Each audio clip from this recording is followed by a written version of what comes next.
তো বন্ধুরা, আপনাদের ভোটার কার্ডের যে আপনাদের লিস্টে নাম আছে কিনা সেটা অনলাইনে দেখার জন্য আপনাকে প্রথমে যে ভোটার কার্ডের ওয়েবসাইট আছে ce.westbengal.gov.in, এখানে আসতে হবে।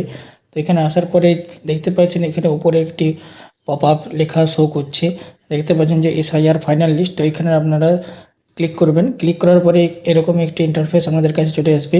এই ওয়েবসাইটে আসার পরে দেখতে পাচ্ছেন এখানে সেটা আপনাকে দিতে হবে। এখানে দেখতে পাচ্ছেন আপনার যে বিধানসভার নাম সেটা দিতে হবে এবং কত নাম্বার, যেটা বাংলা না ইংলিশে আপনারা ডাউনলোড করতে চান সেটা আপনারা এখানে দিবেন। দেওয়ার পরে এখানে আপনারা দেখতে পাচ্ছেন ক্যাপচার কোডটা দিবেন। ক্যাপচার কোডটা দেওয়ার পরে এখানে আপনারা কোন বুথ বা কোন বুথে আপনারা দেখতে চান সেই বুথ ওয়াইজ আপনাদের লিস্ট এখানে ডাউনলোড হয়ে যাবে। সিলেক্ট অল করলে আপনাদের এই বিধানসভা এলাকায় যতগুলি বুথ আছে সবাই ডাউনলোড হবে।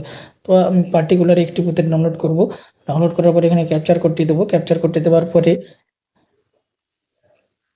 দেখতেই পাচ্ছেন এখানে ডাউনলোড যে অপশনটা আছে সেখানে আমরা ক্লিক করব। এই যে পাশে ব্লু কালারের ডাউনলোড, এখানে ক্লিক করার পরে দেখতে পাবেন যে পিডিএফটা ডাউনলোড হয়ে গেছে। তো পিডিএফটা ডাউনলোড হয়ে যাওয়ার পরে দেখতে পাচ্ছেন এরকম ওপেন হবে আপনার কাছে। তো এখানে দেখতে পাচ্ছেন আপনার যে বুথের নাম্বার লেখা থাকবে এবং সেই বুথে কোথায় সেই বুথটা আপনার যে স্কুল, সে বুথ কোন স্কুলে বা কোন কোথায় দেওয়া হয় সেটা নাম উল্লেখ করা থাকবে, তার ছবি থাকবে এবং দেখতে পাচ্ছেন এখানে দুটি জিনিস, যাদের নাম মানে বিচারাধীন আছে তাদের আন্ডার জুডিসেকশন অ্যাড জুডিসেকশন থাকবে, আর যাদের হচ্ছে দেখবে কিছু থাকবে না তারা হয়তো ক্লিয়ার, তাদের কোনো অসুবিধা সমস্যা নেই। আরেকটা অপশান আছে যেটা ডিলিটেড। তো যাদের নাম ডিলিটেড থাকবে তারা পুনরায় অ্যাপ্লাই করতে পারবে এই যে ইএরও বা বিএলও বিডিও অফিসে যেয়ে বা কালেক্টরে যেয়ে, সেখানে যেয়ে তারা আবার পুনরায় একটা অ্যাপ্লিকেশনের মাধ্যমে নাম তুলতে পারবেন।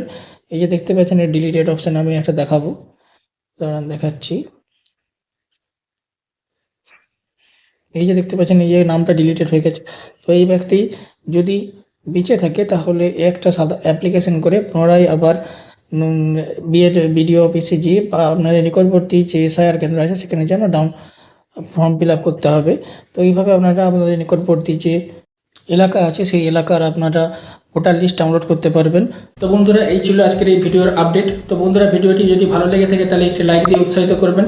পরবর্তী এরকম ইনফরমেটিভ, টেক রিলেটেড এবং ইয়ার রিলেটেড ভিডিওর আপডেট পেতে আমার এই চ্যানেলটিকে লাইক, শেয়ার এবং সাবস্ক্রাইব করবেন। নমস্কার।